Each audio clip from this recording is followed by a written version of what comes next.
গাজায় তীব্র বোমাবর্ষণ অব্যাহত রেখে ইসরায়েলি বাহিনী মঙ্গলবার রাতে এতে কমপক্ষে 11 জন নিহত হয়েছেন।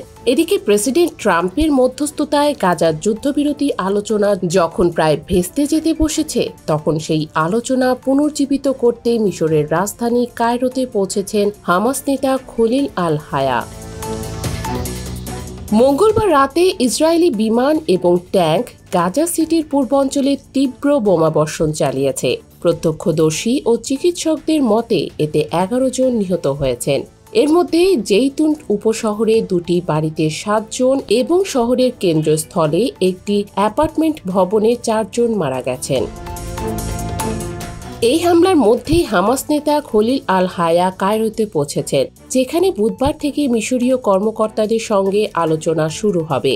হামাসের মুখপাত্র তাহেলান নোনের বিবৃতি অনুযায়ী এই বৈঠকের লক্ষ্য যুদ্ধ বন্ধ করা, ত্রাণ সরবরাহ নিশ্চিত করা এবং গাজার জনগণের দুর্ভোগ কমানো। তবে গত জুলাইয়ে কাতারে পরোক্ষ আলোচনা ব্যর্থ হওয়ায় ইসরায়েল ও হামাস একে অপরকে দোষারোপ করছে।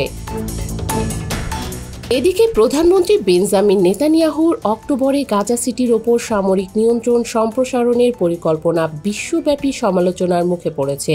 গাজার 22 লাখ মানুষের মধ্যে ব্যাপক ধ্বংসযজ্ঞ, বাস্তুচ্যুতি এবং ক্ষুধার সংকট নিয়ে উদ্বেগ বাড়ছে।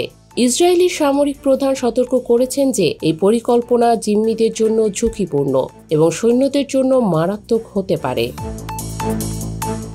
গাজা স্বাস্থ্য মন্ত্রণালয় জানিয়েছে, গত 24 ঘণ্টায় ক্ষুধা ও অপুষ্টির কারণে 2 শিশুসহ আরও 5 জন মারা গেছে। এর ফলে যুদ্ধ শুরুর পর থেকে এই কারণে মৃত্যুর সংখ্যা 227-এ পৌঁছেছে, যার মধ্যে 103 জন শিশু। হামাস জানিয়েছে তারা গাজার শাসনভার একটি নিরপেক্ষ কমিটির হাতে ছেড়ে দিতে প্রস্তুত, তবে প্যালেস্টাইন রাষ্ট্র প্রতিষ্ঠার আগে তারা অস্ত্র ত্যাগ করবে না। অন্যদিকে অতি ডানপন্থী জোটের সমর্থনে গাজার সম্পূর্ণ দখল নিতে চাওয়া নেতানিয়াহু বলেছেন, হামাস নির্মূল না হওয়া পর্যন্ত যুদ্ধ চলবে। ইসরায়েলি সামরিক বাহিনী জানিয়েছে তারা গত মাসে উত্তর গাজায় কয়েক ডজন যোদ্ধাকে হত্যা করেছে এবং আরও সুড়ঙ্গ ধ্বংস করেছে। কায়রোর আলোচনা গাজার জন্য একটি সম্ভাব্য শান্তির পথ দেখাতে পারে, তবে বড় চ্যালেঞ্জ এখনও রয়ে গেছে।